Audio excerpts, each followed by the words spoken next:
Hello, everybody. Welcome to the North Shore Drive podcast. My name is Adam Bittner, assistant sports editor for multimedia at the Pittsburgh Post-Gazette, joined by Paul Zeise, our Post-Gazette sports columnist, to talk about everything Steelers here late in the week ahead of the game against the Los Angeles Chargers this weekend. This show is presented by FanDuel. We also want to thank another sponsor before we start talking about Asante Samuel and some of the Steelers' other moves or lack thereof at the NFL trade deadline.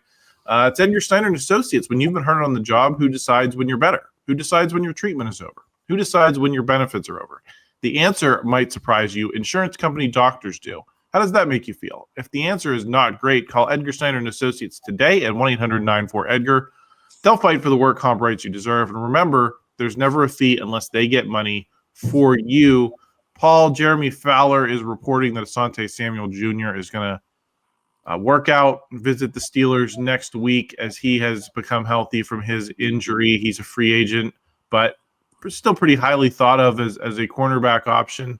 Steelers obviously did not make a move at that position ahead of the NFL trade deadline.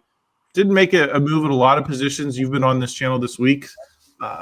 Not pleased with that development for the Steelers, kind of giving Omar Khan and Mike Tomlin some criticism for how things have evolved. How would it impact your view of the trade deadline if they come out of this with a guy like Asante Samuel Jr., even though it's not technically a trade? If they made that addition to this secondary, would you still feel good about their level of aggression here? Well, can he play receiver? I mean, because that to me has been my biggest complaint is that they didn't go out and get a second receiver. But I think obviously they need a corner. I mean, listen, if you can get a guy like him and sign him, he's still only 26 years old. I know he hasn't played in like a year, actually more than a year now. But if you can get a guy like him, he's 26 years old. It takes him 2 or 3 weeks to get the rust off. And he's able to give you really, really good solid play at corner, the last 6, 7 weeks of the season or last 5, 6 weeks of the season into the playoffs. Absolutely. That would be a win in so many ways. Especially since it's pretty clear they've made the decision to move Jalen Ramsey to safety. So, they need a corner. And that was one of my biggest, complaints about the trade deadline is that they didn't go out and get a corner. They didn't go out and get a receiver. And so those are 2 areas that are really important to winning in the NFL. I think one of the things that, as we always say, the guys that make the most money are guys that, throw the football, the guys that protect the guys that throw the football, and the guys who try and stop the guys from throwing the football. That's what the NFL is. And that's where the most important positions are, rush ends, tackles, quarterbacks, and cornerbacks. So if you can pick one up without giving anything up for them, obviously that's a big win. But we're, a long way from there. The only thing I would say that gives hope that maybe the Steelers have a good chance is if I'm not mistaken, the last schedule I saw for him, they're the last team he's going to visit. So that probably, gives them a little bit of an opportunity maybe to try and sign him before he gets off the campus. Yeah, I was going to ask you about how you view that. Obviously, there's going to be a lot of demand for this guy. He's going to a lot of different places before he comes here. Do you put stock in where the Steelers fall in that order? And do you have a level of concern that they've put all their eggs in this basket kind of after the deadline? If you don't get this guy, there's no other move you can make unless someone miraculously ends up on the free agent market. But, the trades are off the table. You can't do what the Colts did, like sign or make the big trade for Sauce Gardner. So how do you view that situation of A, he is going to come here late. Is that maybe a good thing for the Steelers? And B, if he doesn't come here and he ends up signing with another team, did you invest, a little too heavily in your ability to bring this guy in? Or do they just maybe know things that we don't about their ability to bring him in? Yeah. I mean, I think the biggest thing is, it's clear that he's in demand, which is a good thing. And I think that the big thing there is some of the teams probably will try and sign him, immediately and try and get him off the market immediately. But it sounds like he wants to go through the process, which he should. I mean, at the end of the day, he holds a lot of the cards now. He can decide what's the best situation for him. And I think what the Steelers can offer is 2 things. One, Probably a playoff team. Probably a team that's going to win their division, actually, right? And 2, I would think he would come in and start. I know Brandon Eccles, is somehow become the new guy that everybody's in love with. But to me, you look at him, you say, hey, if you come here, you're going to start. And you're going to have an opportunity to play for a team that is going to, be in the playoffs. You're going to be able to, play in big games and all that good stuff. I think one thing that's going to be very interesting, Adam, what is he looking for? And what I mean by that is he looking for, hey, just sign me to a prove-it deal for these next 8 games or whatever. I'll come in and then I'm a free agent and I can, try and cash in if I play really well. Or is he going to jump if a team says, hey, we're going to give you, 2 years or 3 years or, we're going to give you a deal that goes beyond this. I mean, he's only 26 years old. So, even though it seems like he's been around for a long, long, long time, I mean, that's kind of just sort of entering your prime if you're at his position. So that is going to probably be the biggest thing, Adam, to me, between all these visits. What does he want? Because if he wants a multi-year deal and the Steelers don't want to give him a multi-year deal, then it's going to be, okay, it's just not going to happen for him, which is, again, I would have been more aggressive if I were the Steelers, but I kind of understand why they weren't. Yeah, I get that too. I did want to ask you about these yesterday, as we're recording this on Thursday. We got the avalanche of Omar Khan was trying like hell. He was doing everything in his power to go out and get a receiver. We've heard that before. We spent an entire summer talking about Brandon Ayuk and the dramatic of like people were running around on the practice field in San Francisco, and that's how close it was to happening. Doesn't end up happening. How much stock do you put in that reporting? I am tired. It feels like Groundhog Day. I'm so sick of this. Oh, they almost did it. Like it's like they're trying to pull a gargantuan feat here by getting a decent second receiver. Adam, you're one of the few people in town, I think, that really still cares deeply about the Pirates. So you know exactly what I'm saying here when I tell you this. This felt like every trade deadline at the Pirates under Neil Huntington and even Ben Cherington to a certain degree, where they were in on 75 guys and they didn't get any of them.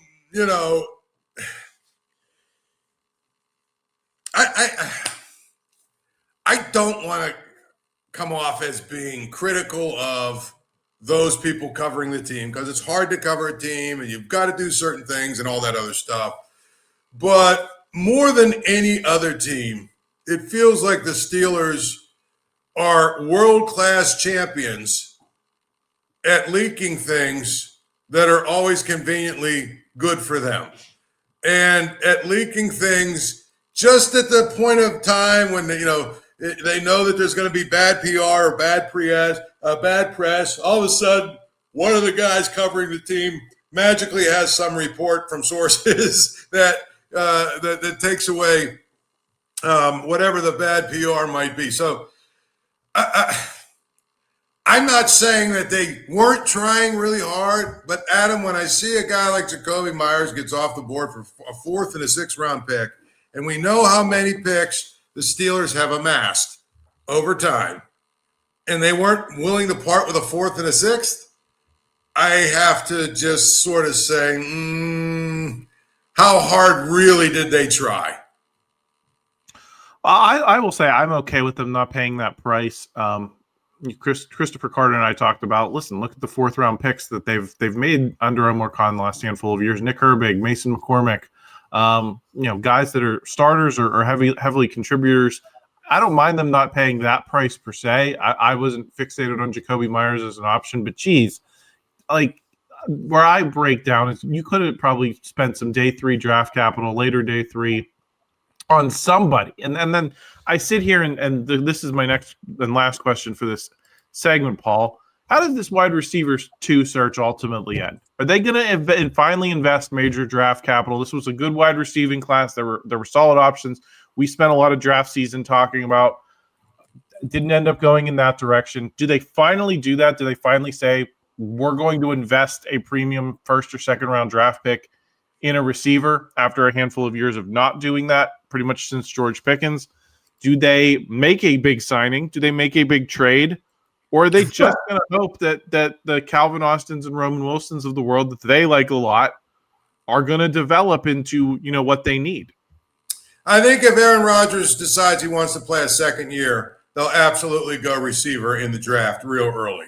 I don't think there's any question about it. I think that's what they will do. They know that. They know they have to do that.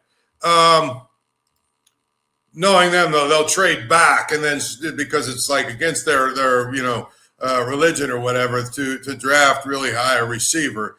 I mean, to me, look, I don't want to belabor the last point. I understand what Chris Carter is saying and you're saying about the 4th round picks and all that stuff, but I think there are times, not always, not even often, there are times when you have to throw that kind of stuff out the window and say, we've got, a team, I don't know if we can win the Super Bowl, but our defense plays like it did last weekend. If we get those kind of performances from our stars every week in the playoffs, we can beat anybody.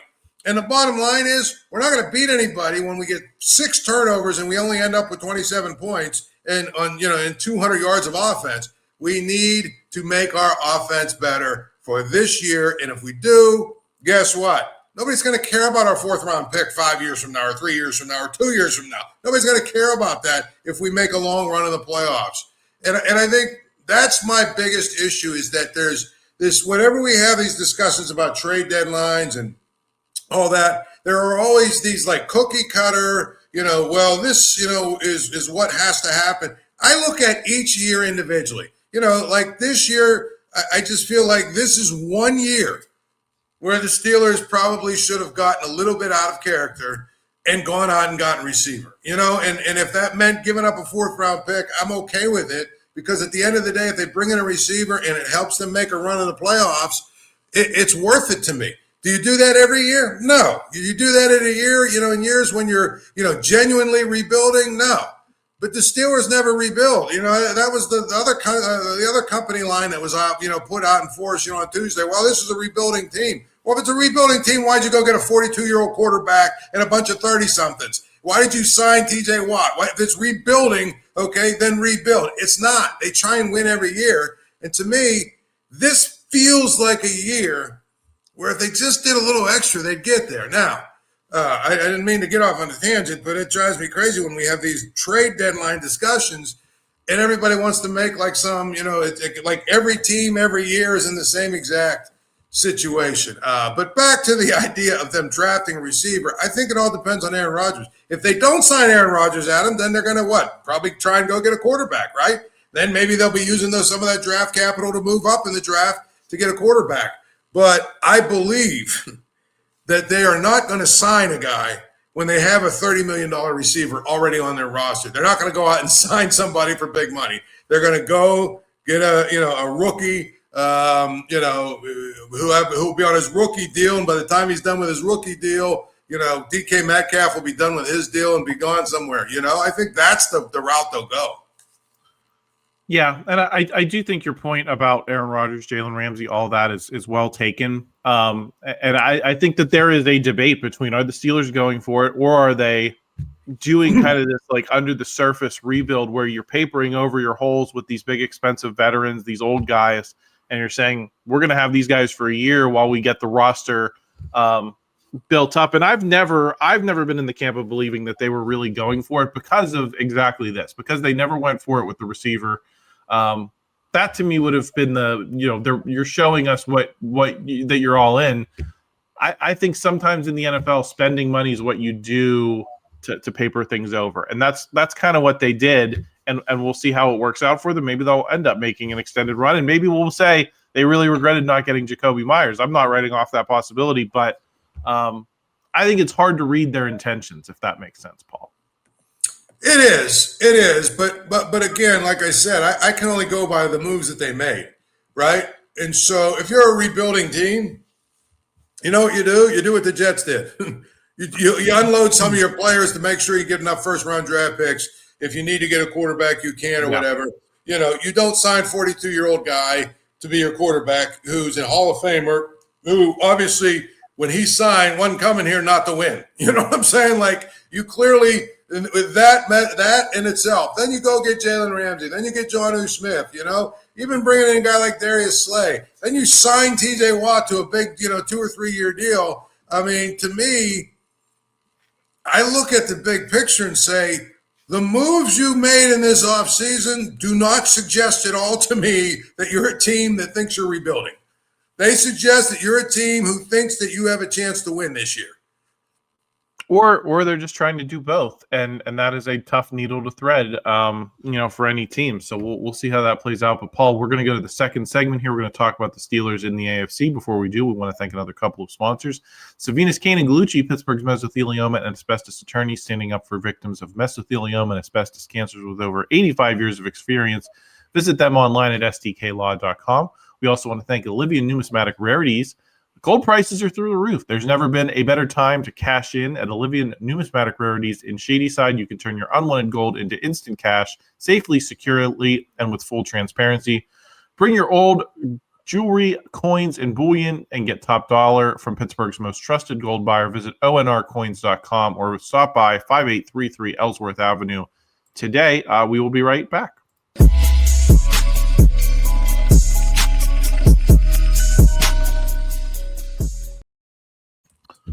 Back on the second segment of the North Shore Drive podcast, I'm Adam Bittner. He's Paul Zeise. Paul, I've seen some borderline anger in our comments section, bubbling around segments of the fan base. I don't know that anyone's writing this, but I know that people are saying it in terms of digesting this win against the Colts, that you can't rely on getting 6 turnovers in a game and almost treating it like a fluke that you were able to produce that well on defense against a team as good as the Colts. Is there a middle ground here? Because I think you and I have both said on the postgame show against the Colts, and then even going back to the Patriots game where they, generated a bunch of them.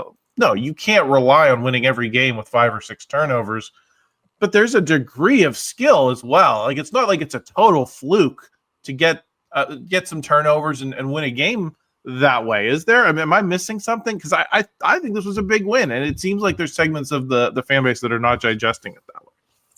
Well, I mean, I think part of what they're not digesting is that the Steelers are a team that part of their defensive game plan, a big part of it is forcing turnovers, high impact plays. And I think that's part of what they do. Wednesday I talked on my podcast about the fact that they do need to achieve a level of consistency in getting stops, like getting actual stops. But when you are a team that has, a couple of really big name stars, and we know who they are, who make big plays, part of stopping the other team is going to be forcing turnovers. And when you don't force turnovers, no, obviously, okay, the other team is able to score and whatnot. But I think that, and it's funny, the guy that led that charge was Ben Roethlisberger, who, if I could just say this, I think Ben has acted this year, if you watch his podcast at all, and I watch a little bit of it. I mean, I think it's pretty good just from the standpoint of he breaks down football and he says a lot of good things. I could live without his sidekick, and I could live without, all of their discussions about beer or whatever. But the reality is it's not a bad podcast. And a lot of times he'll say stuff, but this year he's taken a tone where it's almost like he's feeling a little bit like forgotten. You know what I mean? Like if you listen to all the things he's saying, like the other day he had that they got Aaron Rodgers, DK Metcalf, and they got me a center who never played center before, ripping Kendrick Green. But my point is, he was the first one who said, oh, well, it feels like a fluke almost, getting 6 turnovers and, all that other stuff. He was the one that led the charge with that. I think there's a middle ground. I don't think they're going to get 6 or 5 turnovers, like they did against New England. But even if they get 1 or 2 turnovers, Adam, those can change the game. I mean, I don't think there's any way you could make an argument that TJ Watt's strip sack didn't change the game. That absolutely changed the entire complexion of the game. If that play doesn't happen and the Colts go down and they score and they're up 14-0, I don't care what anybody says. That game's over. It's completely over. Now they're just going to start handing the ball off to I can't even think of his name. The running back, Jonathan Taylor, right? They're just going to start handing it off to Jonathan Taylor, and the Steelers' game plan goes out the window. So those plays are going to change games. And you know what? When the Steelers had the number 1 defense way back, when they had, I guess it would have been the year I think they won the Super Bowl with the Cardinals. I think that year they had the number 1 defense, and a couple of other times. For the most part, those defenses obviously made it really difficult to move the ball against them, but they also made big, high-impact plays. I mean, how many highlight reels do we have to watch of Troy Polamalu, you know what I'm saying, making these plays that change games? That's James Harrison in the Super Bowl, man. Yes. There you go. That's probably the best example. Right. That's what great defenses do. And this defense is predicated on, hey, we got a $90 million pass rusher on the, out here. We've got a, $35 million guy, right here on the defensive line. We've got a guy playing safety now who I think is going to be a much higher impact player at safety than he was at corner, who we paid a little bit of money for. We've got another outside linebacker out here that, woke up last week and decided he was going to play like we're paying him to. I mean, that's what you're looking for. Those guys are going to make plays. I think Ben Roethlisberger also just kind of enjoyed being like the elder statesman of the, having these younger quarterbacks that he could kind of like mentor from a distance or feel like, I sent him a text and now you have Aaron Rodgers in there who is arguably one of the few guys that exist that had a better career than Ben Roethlisberger, at least statistically. And I think he's having trouble navigating that because he can't play, the big brother figure to the team anymore when Aaron Rodgers is the guy at quarterback. So, I do find that dynamic interesting as well, Paul. Let me ask the question this way.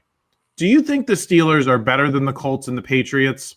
Or, are they at least as good as those two teams and just made a few plays to win in the end? Because that's how I look at, those two victories. Is we're not talking about the Ravens and the Bills and the Chiefs and these teams that have been the more dominant forces in the AFC for the last handful of years that they got lucky against. These are teams that are in their tier right now of like that next layer of possible contenders. So is it a fluke that they beat the Colts? Like, I'm not buying that just because of the 6 turnovers. I think they're at least as good as, or if not a little bit better than those teams. I think they're probably, right there with those teams. If you're asking me, you know what I mean? I think they're as good as those teams. I think if they played again, you know what, and they don't get the 6 turnovers, the Colts could beat them. Absolutely. You know what I mean? If they, I think if they played the Patriots again and don't get the 5 turnovers, I could see the Patriots beat them. Look, I think the thing about the Patriots and even the Colts, they're among the youngest teams in the league. Those are teams that are on the rise, still learning how to win. It's hard to learn how to win, and we could sit here and say, well, the Steelers haven't won anything. Well, the Steelers at least they got a group of guys that know how to get to the playoffs. They haven't won there yet, but they have a group of guys that know how to win week in and week out, and play, and try and play at a reasonably good level every week. The Colts and the Patriots are still kind of learning that. But that being said, the only thing I would say about this, Adam, is if it went 6-1 turnovers the other way, how many points would the Colts have scored? I'm going to tell you they'd have scored a hell of a lot more than 27 points if they had 6 turnovers go their way. So I think their offense is better than the Steelers. Probably the Steelers' defense is better than the Colts' defense. And I still go back to the Colts. I'm just not sold on Danny Dimes. I'm just not. I know he's, a guy who's like the great story in the NFL right now. And some people are talking about MVP. Adam, it won't shock me if he now is going to go back to being Danny Dimes. He had his little run where he was really good. The Patriots worry me because I think that kid's pretty good. their quarterback, the kid from North Carolina, was Drake May. I think that kid's pretty good. They worry me. But I would tell you, I think the Steelers could beat them. I don't know, you know what I mean? The only team, only because I got to see it, okay? In a playoff spot, I don't think they beat Patrick Mahomes, and I don't think they beat Josh Allen. They've proven they can beat Lamar Jackson. I'm just saying, I think if you're asking me where the Steelers fit in the NFL, the only two teams, and only because I have to see it, the only two teams I think they don't beat are Buffalo and Kansas City. They could beat everybody else. Now, that's not to say they will. I mean, they could go Sunday, they could go against the Chargers and they turn it over 5 times and lose. But my point is, if we're talking strictly about the AFC and where the Steelers fit, I still think the Chiefs, I know the Chiefs have lost some games. You know, they're a lot like, you know, some of those teams that we saw with the Penguins where, you know, you win so much, you kind of get bored early in the regular season. They're going to get on a roll. They're going to get interested and get on a roll, and, you know, they'll start winning and they'll be fine.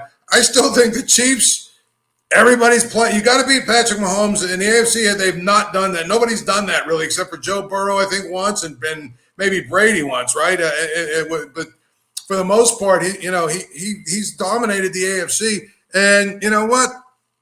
Steelers haven't had a lot of luck against Josh Allen either, and I think I think that team is really pretty good too. Other than those two teams, you tell me the Steelers are playing anybody on especially at Acrisure, yeah, I'll pick the Steelers to win.